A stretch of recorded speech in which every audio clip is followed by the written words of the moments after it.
Pick it up, I had to pick it up. Gotta turn it up. I started to get depressed. Lord Jesus, y'all heard me call some names this morning, and I know all of these names I call. So all of these people first, and I'm like, I started to get depressed. God Almighty, well, what is this? That's not, woo, 5 minutes now before 9 o'clock. Y'all gotta hold on. Don't go nowhere. I don't know if I can take another one. Y'all better hold. Okay, hold on. There's an angel knocking your door. Please. I'll ask for mercy, okay? I've been thinking about all these folks this morning. Good God Almighty. Somebody wave your hands. Somebody help me get out of this. Help me get out of this. 5 minutes now before 9 o'clock, getting ready to swing into the Zoom room. Okay, Nacho. You got something for me? Man.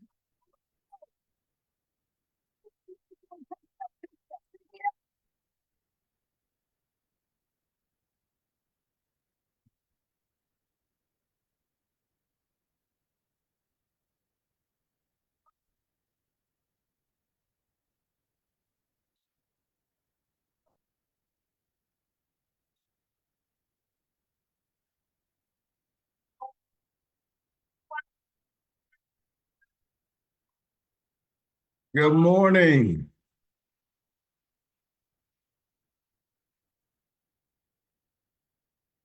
Excellency, good morning, man.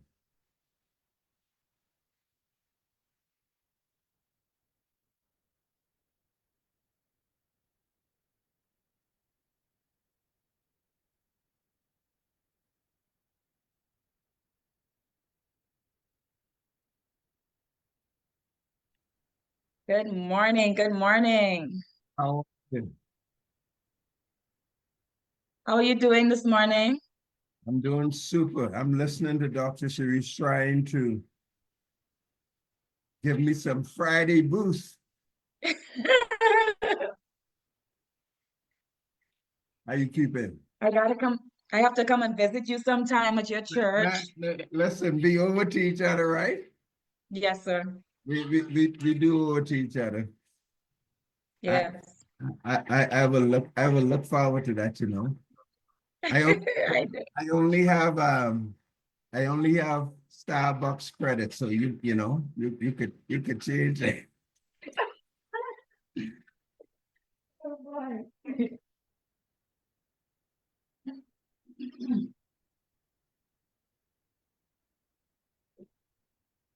Let's go a little bit higher and see if that works. So it doesn't look Give me like I'm one. looking. It should be coming in shortly.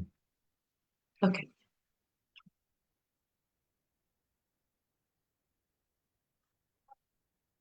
your way to those gates. Get your way into the office. Get your way into the schoolroom. Come on. Hey.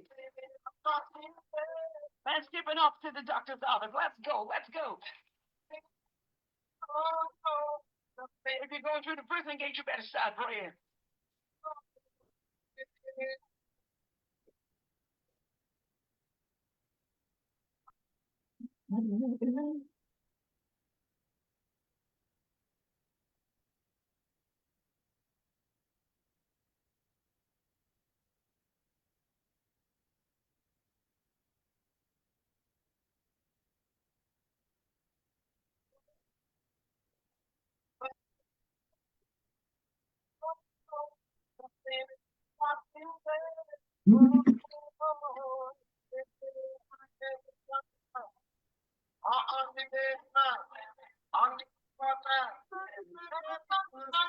Give Dr. Sharice a mic check.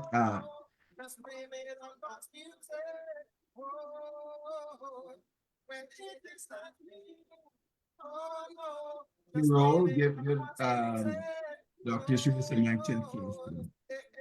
Morning. Good morning.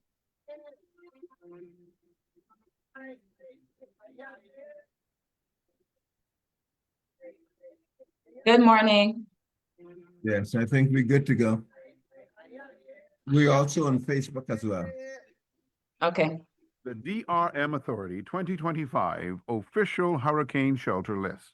San Salvador and Rum Key, Fellowship in Christ Church, Coburn Town. Gerace Research Center, United Estates Settlement. Idell Jones Community Hall, Coburn Town. St. James Native Baptist Church, North Victoria Hill. St. John's Native Baptist Church, United States Settlement, St. Peter's Native Baptist Church, Long Bay, and Rum Key All-Age School, Rum Key. 107.9 FM, the station for the nation. So good morning, everybody. Well, that's going to do it for morning break. We swing the baton over now to Morning Grace. Let's see if they're going to run their leg well this morning. I believe they will. Ambassador Glenn P. Rolle, and I see his beautiful guest. Yeah, I see. Good morning, my dear. How you doing this morning? Good Bless morning, y'all, good bless morning, y'all. Dr. Sherry. Good morning. Great to see your face now. I ain't talking about Thank you.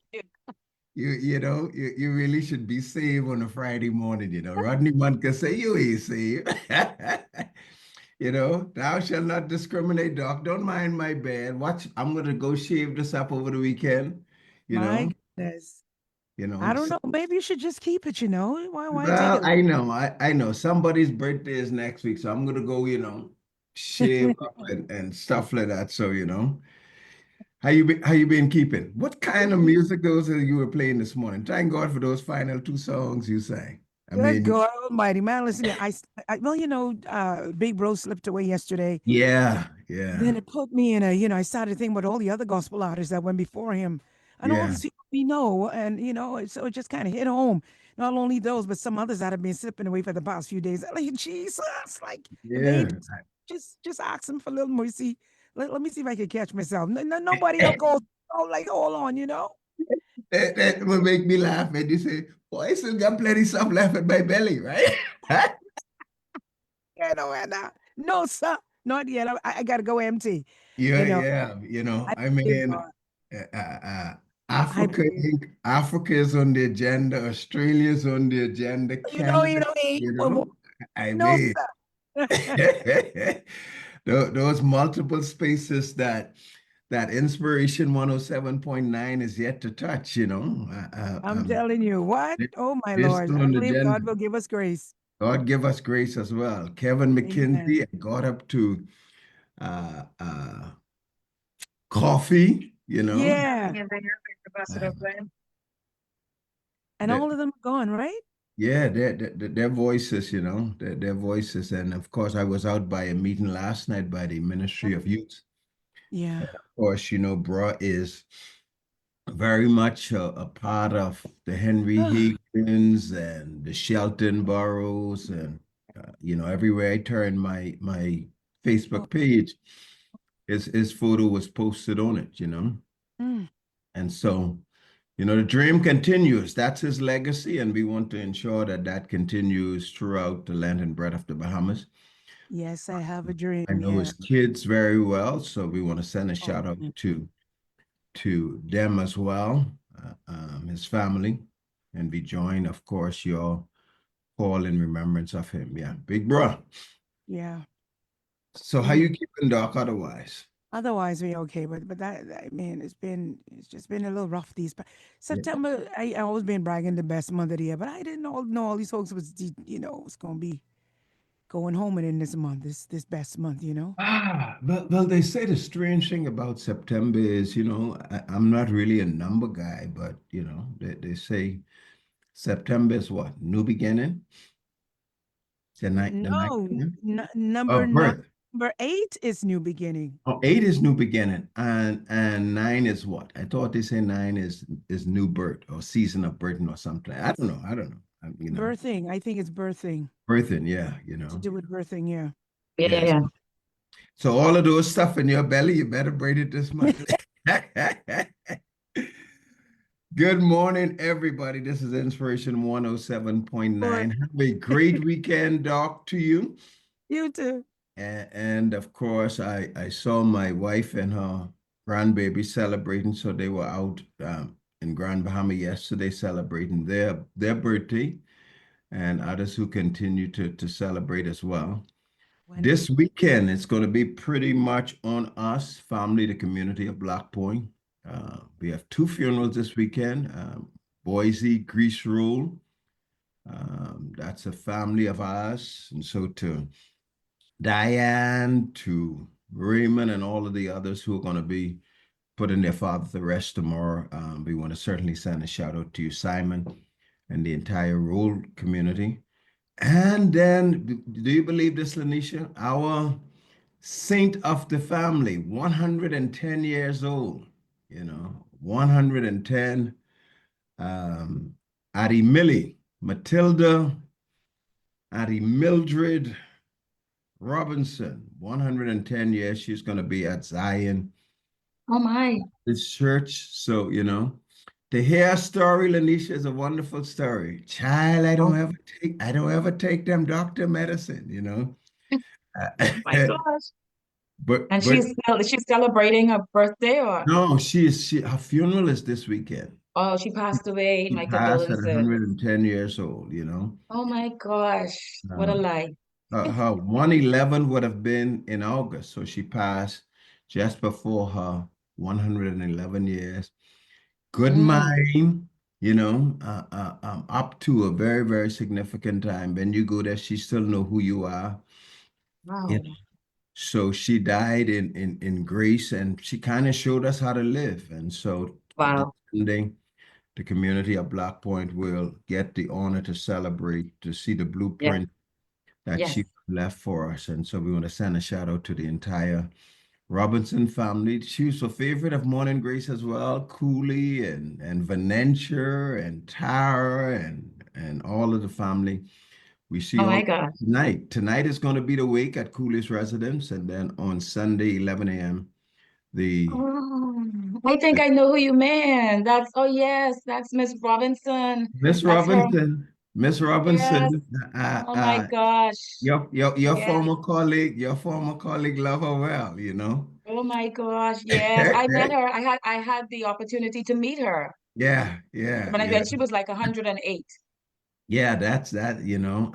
Our Yeah. former colleague Marvin Dames love her well. Yes, she said so. Yeah, love her well. I'm going to be saying something at the funeral, and I was thinking about what to say. Yes.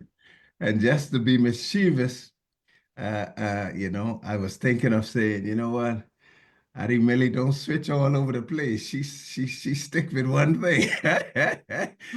So we send a shout out to the entire family, but she is known to so many, and persons would have called in while I was on the Morning Grace platform. And so to all of Mhm. those persons, this Sunday at 11:30 a.m.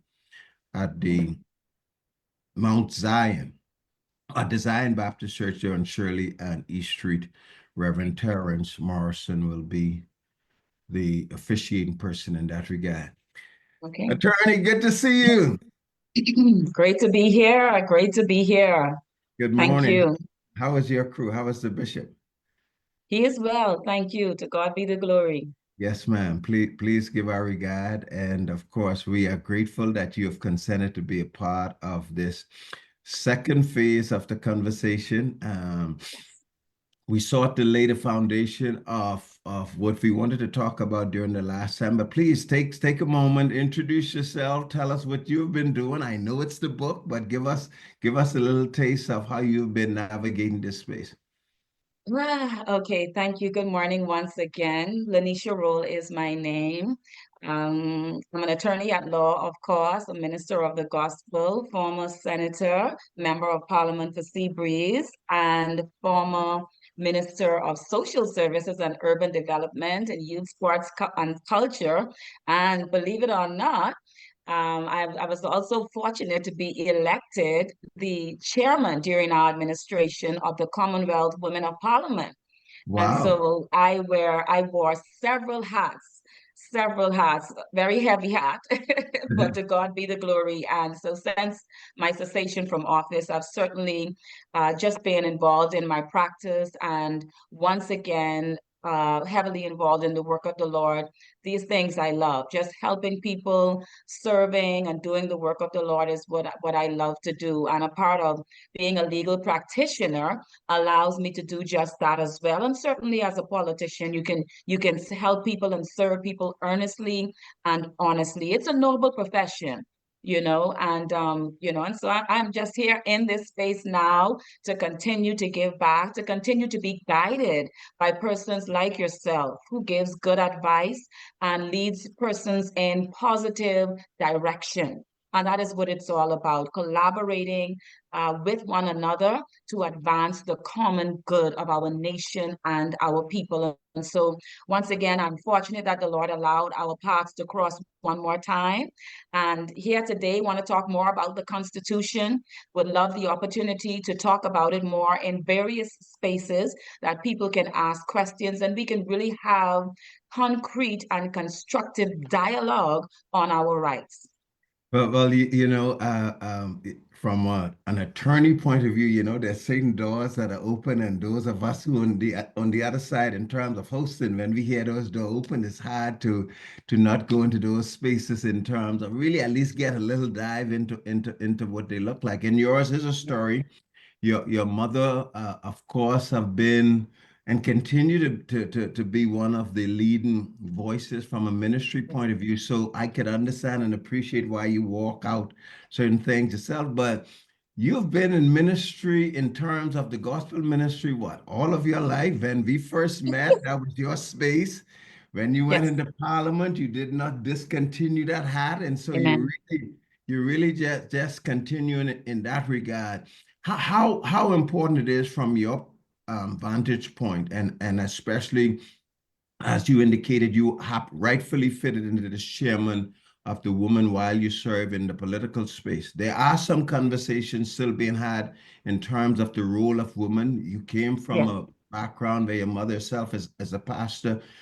Tell us about how important women in the context of leadership, in the context of having voice, because that's a part of what we wrestle to in the Constitution, in the context of rights. Where do we fit in? How do you address the country? How do you address women? How do you address us in the context of understanding women, or in the context of being, their rights, their role, they fit in so that they can significantly contribute to our national life? Thank you so much. It's such an excellent question. The reality is, Pastor Rolle, women play a significant role, whether we appreciate it or understand it, whether our male counterparts appreciate it and accept it. Women play a pivotal role in the growth and development and sustainability of societies. We have from the beginning. I understand all about the women's rights movement and the accomplishments, and those are great. But prior to that, women have made their mark. I always start with the foundation of the Bible.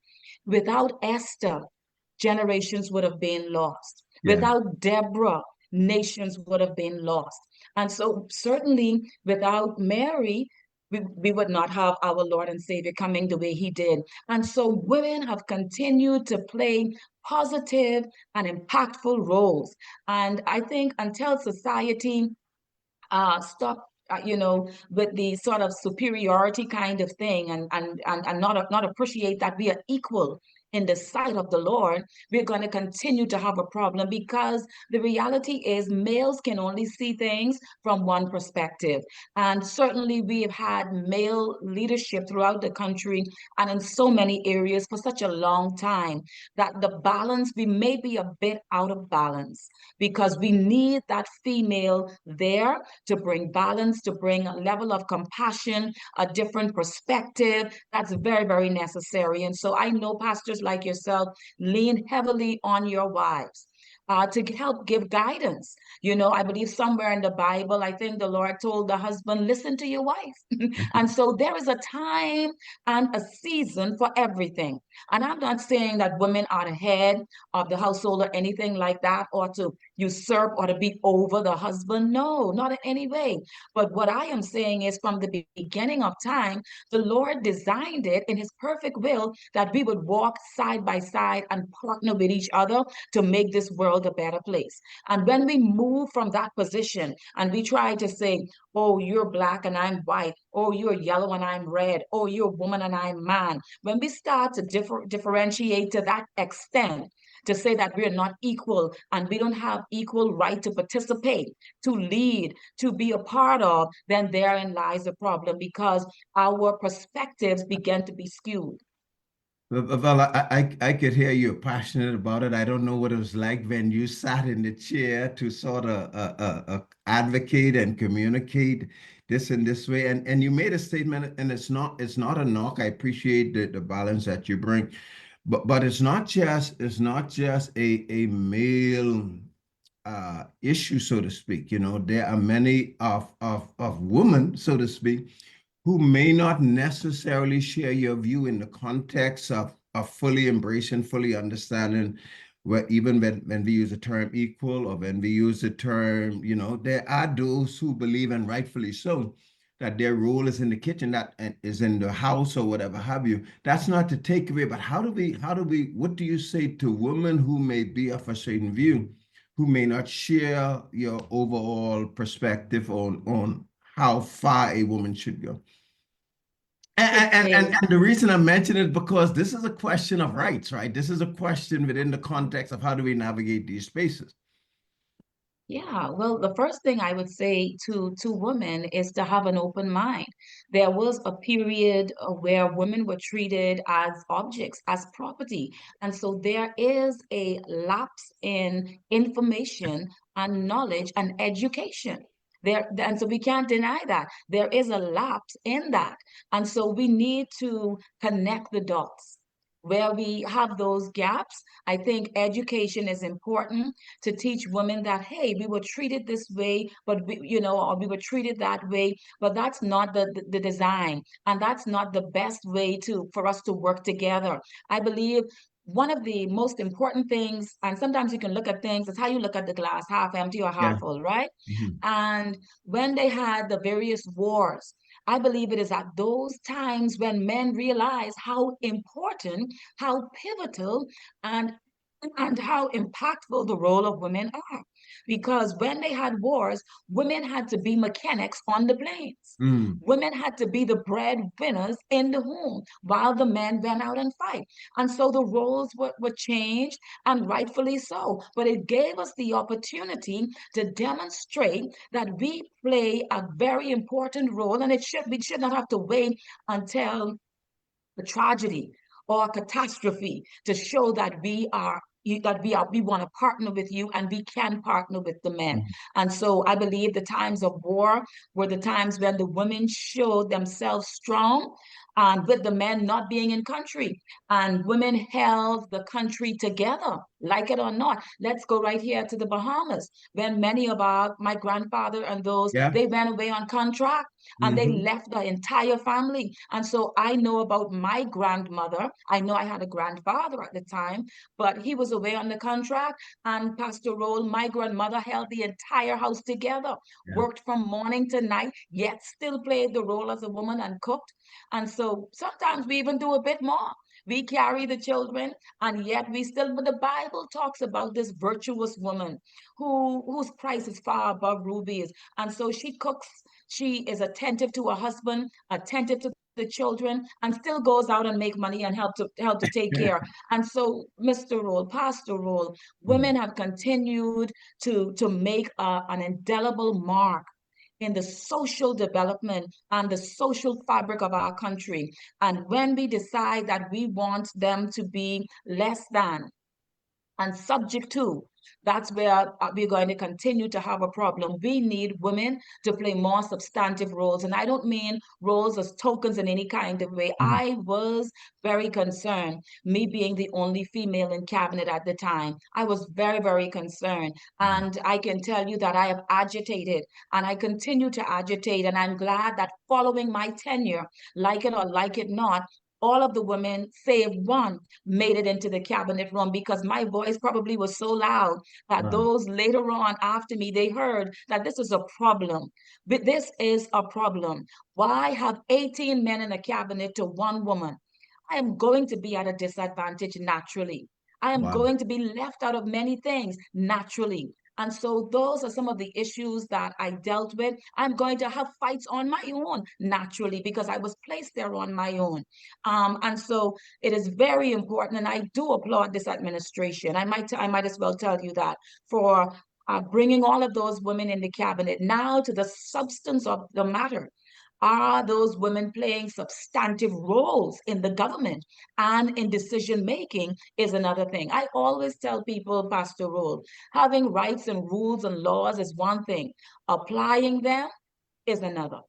You know, I mean, you do appreciate it, right? Because on the outside looking in, you have a certain perspective. And then when you get a chance to talk to the person who is literally in the space, so I could hear from it, and perhaps we didn't give it that kind of thought. I could hear from it, perhaps the imbalance, perhaps because, you know, not only knowledge go into decision making, perspective goes into decision making, right? So if you come from a certain trend of thought, that very well filters into your way of thinking. So let me just ask you this as we transition, and I'm happy that you open in that way.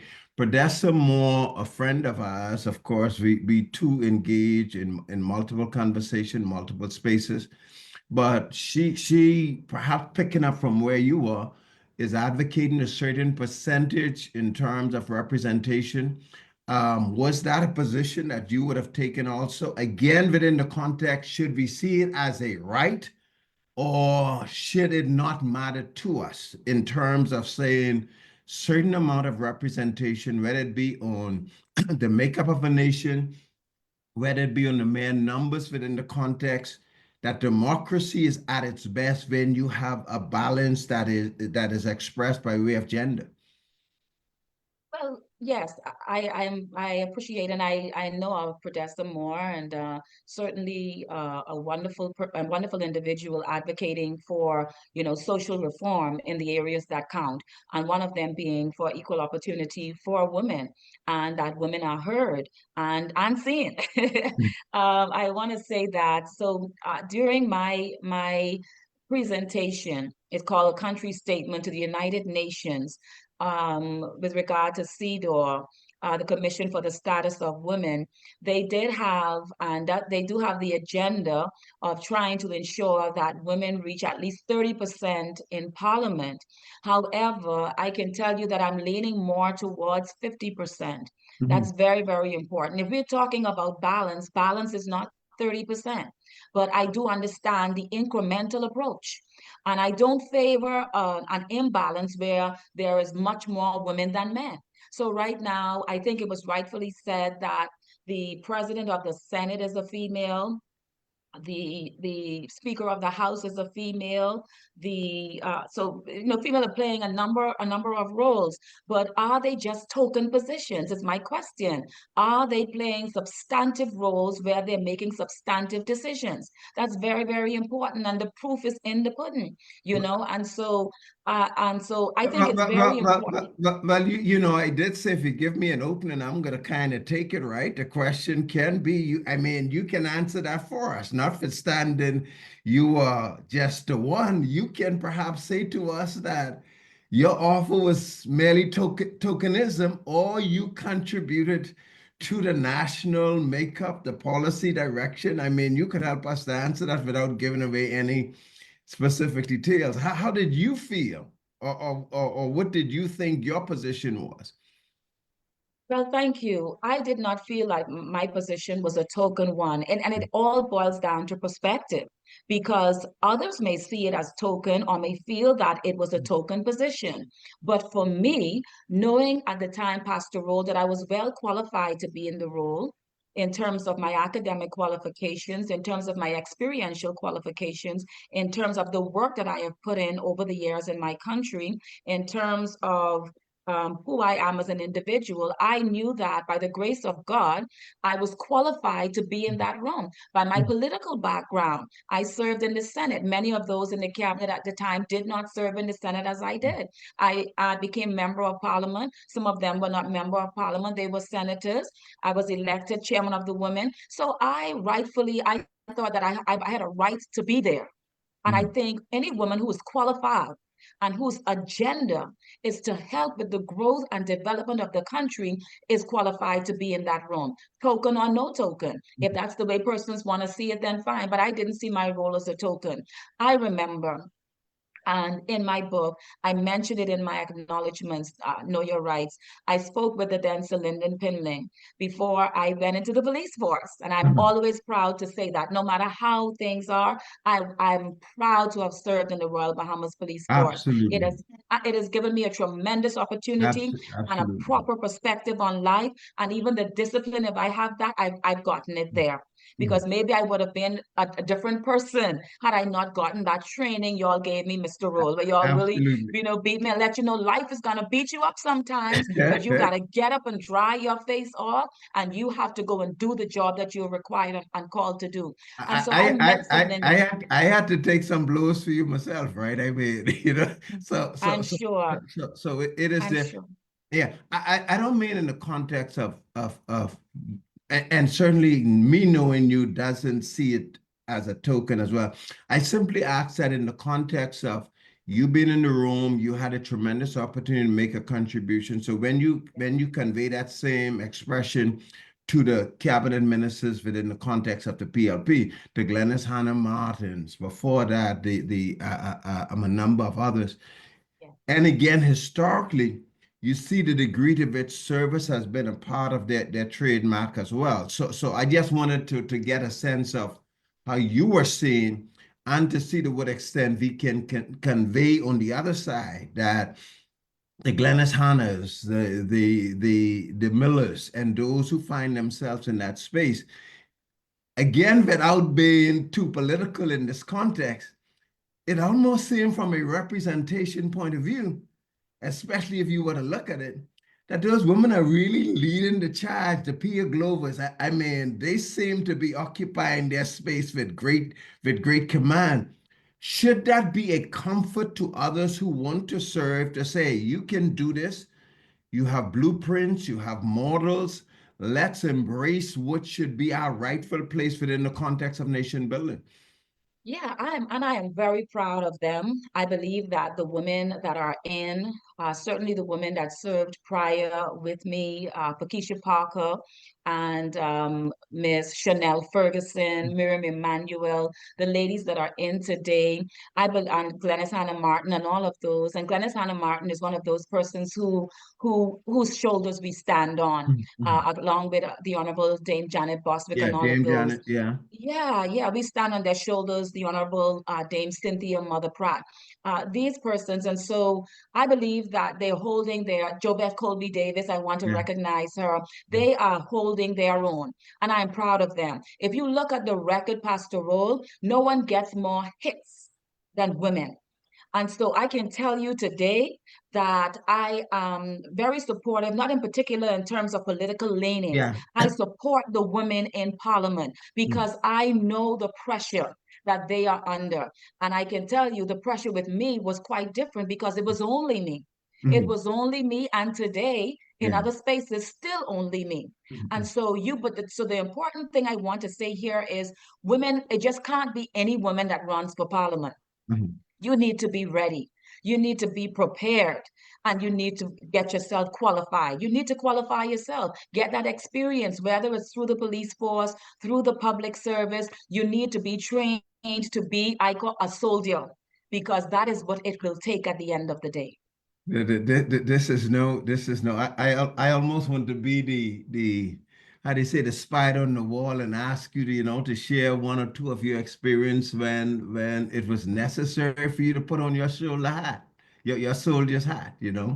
I mean, I know you to be a fighter, right? But people may look at this face and say, no, they may only see you in a certain space, but did you have moments, without getting into detail, when it was very, very important for you to stand up, so to speak? Because standing up is a part of saying, I'm identifying with what is rightfully mine in this context of being grounded beyond just your appointment, grounded in the sense of humanization, grounded in the sense of cabinet responsibility. What are moments when you had to sort of put on that robe? Absolutely. And like I said, the pressure was on me. Anything that came to the cabinet as it relates to women. And it is sad because a lot of women still don't believe it. But I was there, so I can tell you anything that came concerning women, It was my role, also in charge of gender and family affairs. I was the minister responsible. So anything that came as it relates to women, particularly during the administration I served, me alone had to foot that bill. Me alone had to make the argument.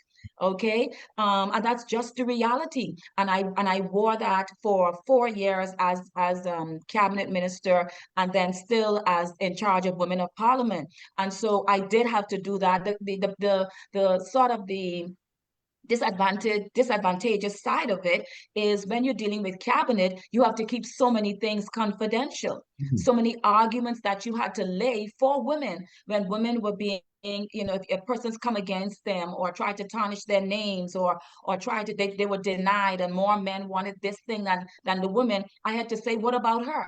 Okay, if you're appointing justice of the peace, what about women? What about more women as justice of the peace? And so that is our role. And so that is the kind of thing I can tell you that Glennis Hannah Martin is there doing. I can tell you that is what Pia is doing. That is what Jobed Kobe is doing. And are their voices enough? No, it isn't. Because to them, it's about 6 of them and about 20 men. And so it's not, Mr. Roll, Pastor Roll, it's not enough.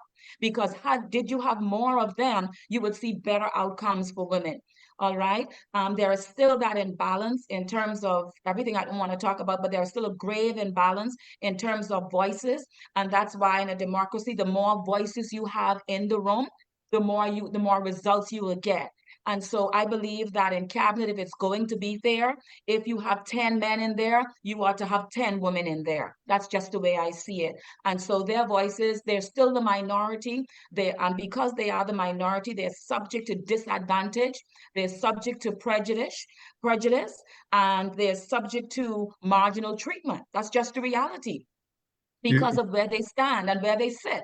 And so you do have to stand up. I had to stand up all day long, but because of being in the cabinet, a lot of my standing had to be in the room and not outside of the room. I had to maneuver privately and more discreetly outside of the room. But yes, sir, I opened my mouth for every issue concerning women, and I defended every woman and everything that was required and they needed. Lanisha Roll gave them 110%, and I will continue to do that because we deserve it. Well, that's that's the Lanisha role that I know, the fighter, rightfully so, and that cause had a transition into writing this constitution. Well, I'm not sure that's the cause, but having a constitutional document is an important part of it. Lanisha, we're going to take a break, right? We're going to take a break, but I want you to think about it, and then we'll sort of bring closure into that area and transition into some aspect of your book. But I want you, it seemed to me that you're implying two things. One, that men are not natural defenders of women's rights, which and I think they should be, right? Because as a matter of the role that they play, as a matter of preservers of what the rights are, it is the persons like Dame Doris Johnson, for example, who one may say really led the way for a progressive liberal party, right? So that should be treasured in that regard. And then you also seem to be implying that from a fundamental rights point of view, that there much more needs to be done in the context of womanhood, in the context of gender. And so I perhaps want your views on that. But let's take a break. We'll get your views on that on the other side of the break. Thank you.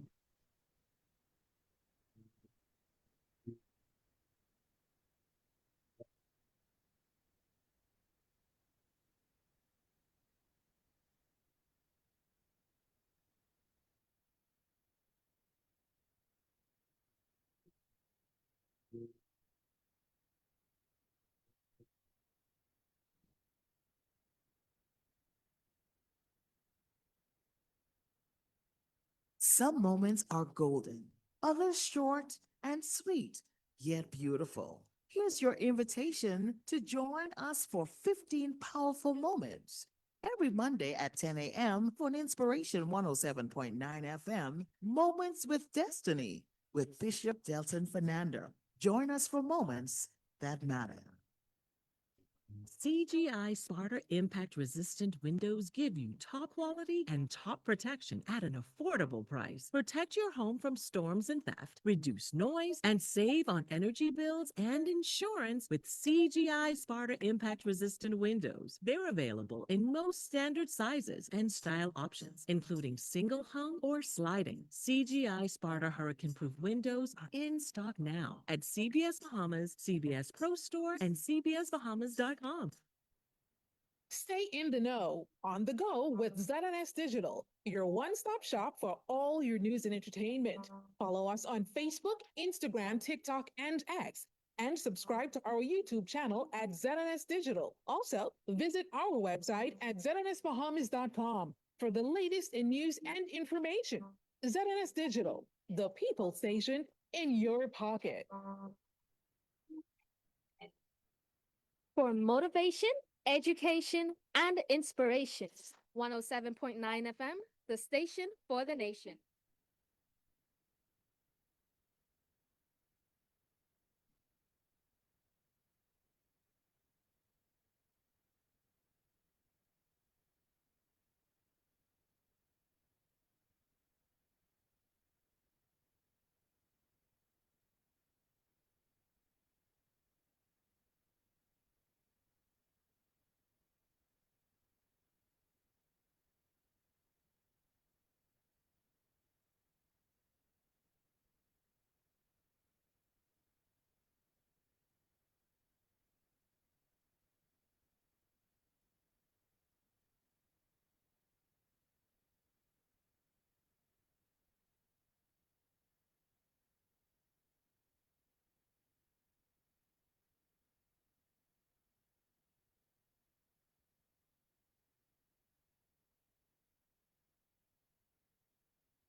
Beautiful morning once again, everybody. We continue with Morning Grace. Let's swing it back into the Zoom room for a continued conversation. Good morning. Good morning. Good morning. TGIF. Wow. Doc, I'm sure you're going to work all weekend. Keep us in prayer. We have two funerals this Saturday and Sunday. As a matter of fact, today, even in my wife's case, a relative of ours passed, so their funeral is today. And Saturday, so TGIF is going to have to be a whole lot of other stuff, times that we would have ordinarily looked forward to rest. We're going to actually be involved in so many different ways. But the community will get a chance to celebrate the legacy of one, I call her Saint now. She is beyond matriarch, Mildred Matilda Auntie Millie Robinson, 110 years old, really means a blueprint for us in so many different ways. We're having a conversation, and if I were to use legal terms, Your Honor, our guest opened the door to have these conversations, and she seemed ready for it and to defend what should be a fundamental right. And really, it's a dignity of humanity, right? If we don't know how to celebrate, if we don't know how to honor, if we don't know how to bring a certain level of balance, particularly within the context of husband, wife, mother, father, then in a lot of in a lot of ways, the other rights will not matter, right? And so we're really having this conversation with somebody who's been in the space, who has been an advocate before she entered Parliament, right? In certain very, very fundamental ways. But I do get the impression, I'm on the other side of the break, that we're not there yet, right? That notwithstanding the inroads that have been made, notwithstanding the appointments that point to the Bahamas getting there. In a lot of ways, the Bahamas is far ahead of a number of other countries. You probably see that as well. But we're behind in the context of finding the balance, and some may very well never accept this as a part of the balance. We may forever believe that it was meant to be a certain way, and therefore accept that as the way forward. But from your vantage point, both as, and I'm going to ask you this both in the context of your attorney, former parliament, and in your spiritual hat. What is the balance? What are the other things that yet need to be gained in the context of bringing us to a place of this is the proper or the right thing to do? You unmute. Thank you. Can you hear me now? Yeah, we can hear you now. Thank you. I believe, first of all, it's a great question. I started to say, I believe, and I want to bring it from a different perspective. I think we need to appreciate the roles that we play and the roles that we need to play in the society. Because if we don't value each other to say that I need you and you need me, you'll think that you can continue going along on your own. And so the twist I want to bring here is an example. We celebrate women being in so many leadership roles, but I want to say from my perspective, the roles are not necessarily leadership roles. They are management roles and subsidiary roles. That is what we have found ourselves in here, particularly in the Bahamas.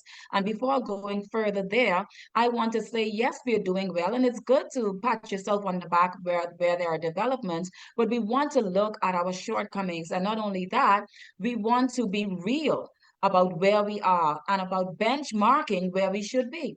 What is our benchmark? So I don't need anybody to tell me that we're doing a great job and the rest of it. What is the benchmark? We're only doing as good as we are doing as we compare ourselves to that particular benchmark. And that's the reality.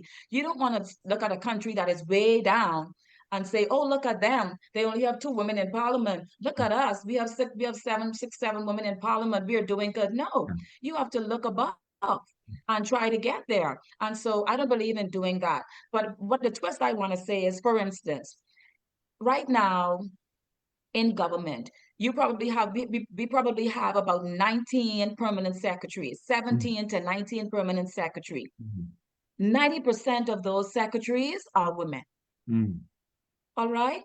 While it is it's a management role, it's an administrative role. It is not a leadership role. There is leadership in management, but in the overall context of country and leadership, it is a managerial role. It is an administrative role. It is not per se a national decision-making role. So that is the point I want to make. Women continue to find ourselves, and I guess it's stepping up on the ladder because there was more men first, but we're stepping up on that ladder slowly, and we don't have that balance. So telling me that 90% of the leading of the ministries is women, that doesn't help me. That doesn't help me because they're not making the final decisions. Let me ask you this though, and I don't, I mean, we may have to discuss some other aspect of your book later on again, but let me ask you this because again, persons may be of the view in the context as the numbers that you give, what are the benchmarks, if any? At what point do you say, this is what it should look like? Some may very well say, well, prime ministership, etc., right? But fundamentally, is it a matter of right, or is it simply a desire that we would like to have as a desire? Help me to understand the balance of it. Is it a right for there to be this benchmark, or this is just something that we should aspire from? What is the difference, if any? To my mind, it is a right. To my mind, it is our right. It is our right to want equal opportunity, access to equal justice, access to fair play in all things. It is our right. Just as the men have right, the women ought to have equal rights. It ought not be disproportionate.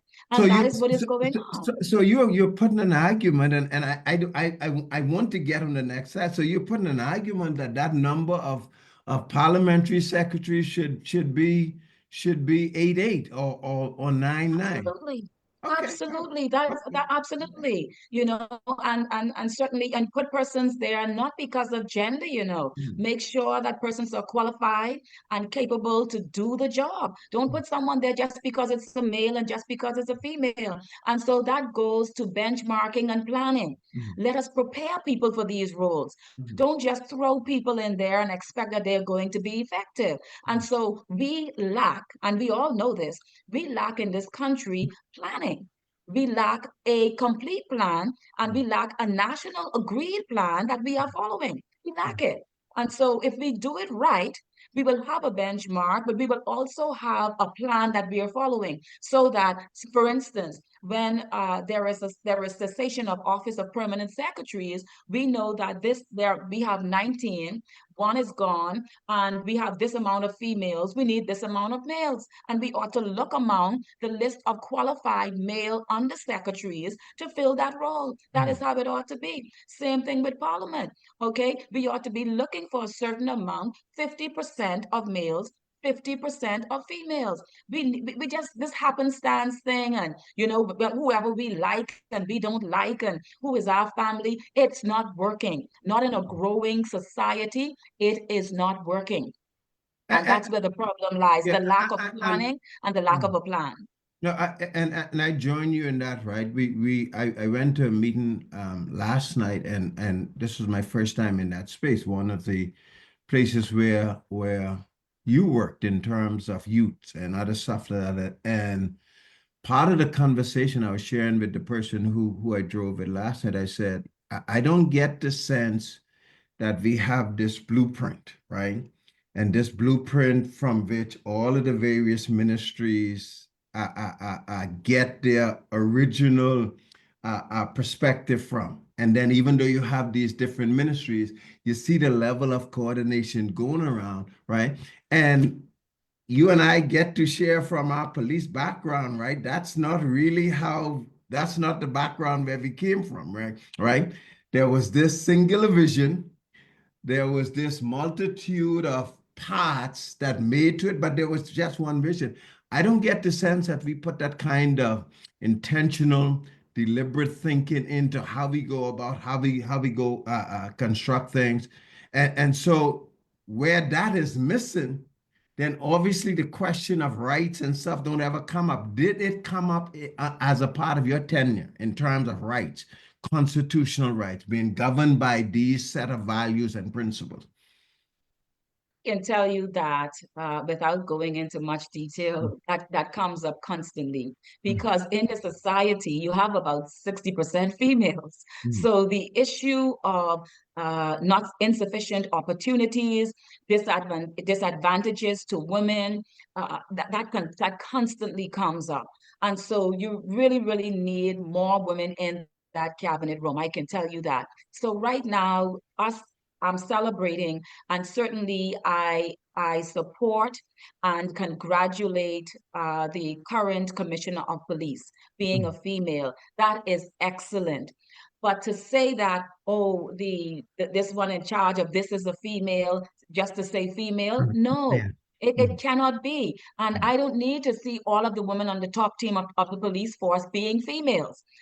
We don't need that. I want to see balance. I do want to see the commissioner of police, if she is a female, that person is a female, beautiful, but the staff officer perhaps being a male, because we need balance in our movements. All right. The press liaison officer, let's balance it. So coming on and anyone saying to me, oh, we have now female here and female there, our social development is not a game. Mhm. It is not a game, and I think too many persons are playing games with it. And as you talk about there not being a sort of a sort of synchronous plan with in terms of the ministries, that is very, very dangerous because everyone just was going to be doing their own thing in that circumstance. When I went into social services, which when I was there, they lacked legislation to govern them. And so there's not sufficient structure. And where there isn't sufficient structure, the system is going to be weak and the service is going to be less than excellence. And that is where you have a challenge. We don't have a total plan and a system that we're all following. And where there is chaos, I want to say this, only a handful of people continue to benefit. Wow. We have to come together on something. That's the only way we're able to build the wall to protect us and to keep us safe as a society. Mhm. And so we need to agree to disagree, but we need to get somewhere. You know, we have a few minutes left. I know that this didn't take us off track because I thought the conversation was fundamental to where we are.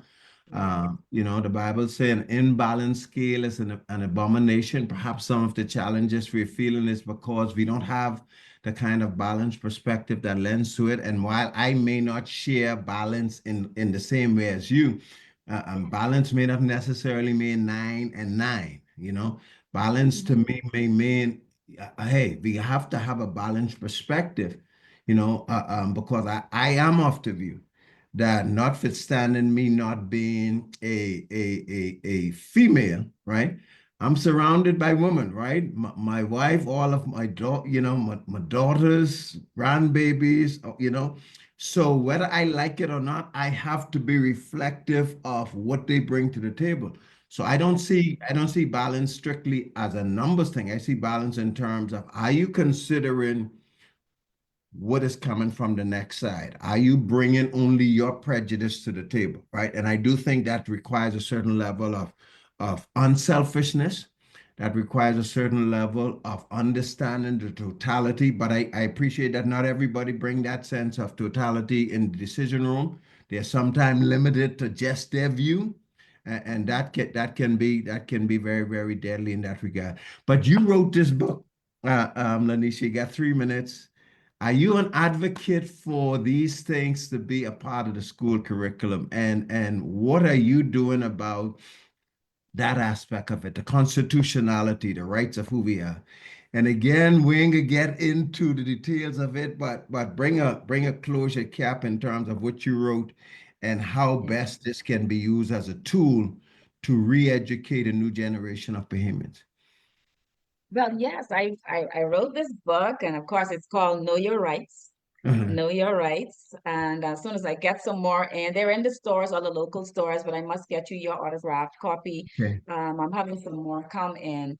And what is important, I think, in this book, it's very important because it speaks to the developments of the Constitution. What I want to make a point before I talk anything Yeah. else about this book, I read it this morning again because I keep reading the book over and over because I think it's a good one, right? It's that, listen, Mr. Rolle, Pastor Rolle, there was 50 years of silence. It's on page 15 of my book concerning constitutional developments. 50 years we've had of silence concerning constitutional developments.